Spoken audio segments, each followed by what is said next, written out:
عرفنا الفيديو اللي فات إن الإباحية زي الكوكايين في تأثيرها على الدماغ، حتى إنهم بيسموها الكوكايين البصري فيجوال كوكايين. ممكن كلنا يعرف كلمة إدمان بس ما يعرفش معناها الحقيقي وواقعها المر. الإدمان هو إن المدمن يفقد سيطرته على نفسه وتضعف إرادته قدام مادة بيتعاطاها أو سلوك سيء بيمارسه ويكرره، ورغم ندمه في كل مرة بيقع فيها ورغم علمه إن الحاجة دي بتدمره بيرجع تاني ويكرر نفس الفعل.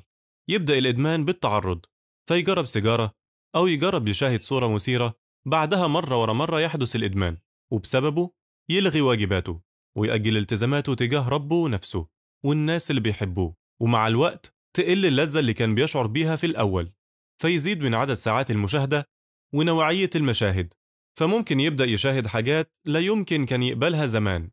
ده كله عشان يحس بنفس إحساس أول مرة، ومع الوقت يبدأ دماغه يتغير ويقبل الشذوذ ويقبل الاغتصاب والتحرش ويقبل حتى زنا المحارم كمان، وممكن في النهاية يحاول يجرب ويقع في علاقات محرمة تقضي على أحلامه ويتسبب في كوارث لنفسه ولغيره.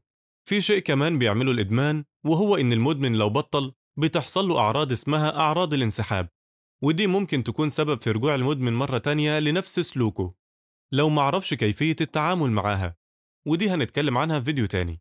ده هو معنى الإدمان باختصار. مفيش عاقل يتمنى إنه يقع فيه، لأنه زي ما شفتم فخ مخيف.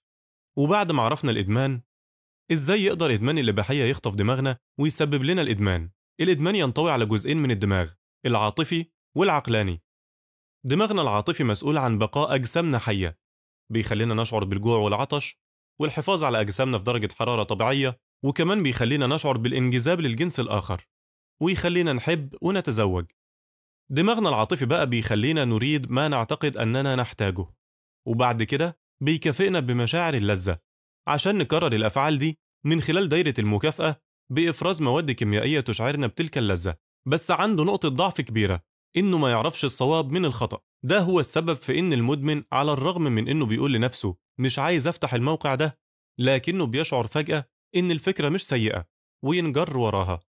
أما دماغنا العقلاني فيساعدنا في حل المشكلات واستخدام التحكم الذاتي واتخاذ الخيارات الصحيحة، وبتدريب دماغنا ده يمكننا إننا نجعله أقوى.